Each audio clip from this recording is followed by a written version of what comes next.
sidaan aniga kuu jeclaa, sidaad dadka iiga dhaweyd, sidaan dhibta kaaga ilaalin jiray.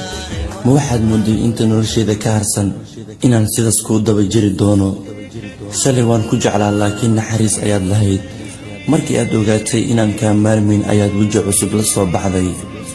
weligay uma dulqaadan bahdilaad adiga ka hor. markii aad aragtay inaan waqti walba kuu oon qabo ayaad isku kee bedeshay.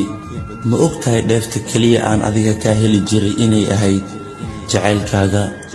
jacaylkiina haddii aad aniga igu cidlaysay, anna ma xamili karo intaan waday in ka badan. ubaxa sidiisuba waxa loo beeraa ama loo abuuraa inuu shay qurux badan soo bixiyo. haddii uu xumaadana waa la jaraa, kuwo kaloo ka badan ayaa la beertaa. bani aadamkuna waa sidoo kale. shalay dabeecaddii aad lahayd maanta ma lihid. adduunkana sidiisaba waa harka labadiisa gelin. shalay haddaan kuu oonnaa, maanta waa kaa oonbaxay.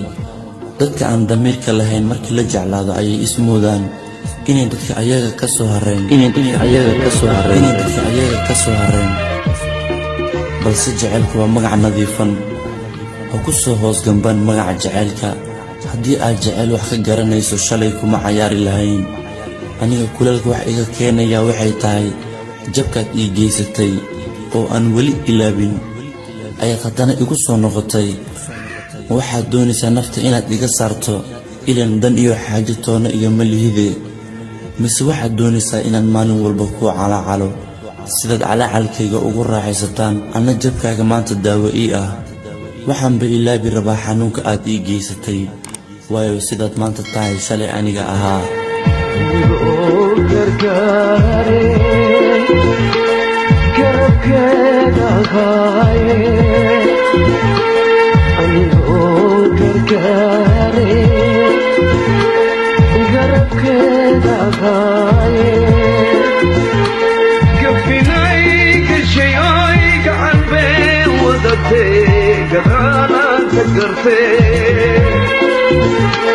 bini'aadanimada adiga lagaa waayey miyaa aniga layga helayaa?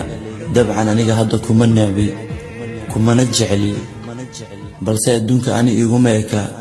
laakiin waxaan kaaga digayaa, qof ku jecel haddii aad aragto waa fursad adiga kugu qaali ah. ha sii dayn. aniga maanta niyaddayda waa saafi. cidna jacayl uma qabto, cidna nacayb uma qabto.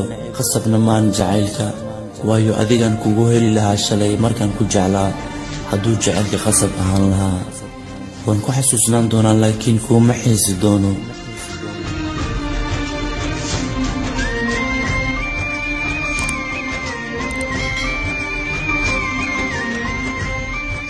ha ii arkin qof qalbi adag, waayo adduunka waa harka labadiisa gelin.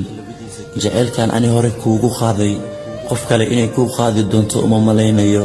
naceebkan hadda kuu qabana, cid kale inay kuu qaadi doonto uma malaynayo. daydayo dooqa dirqimaan caashaqu ku dooni maaye.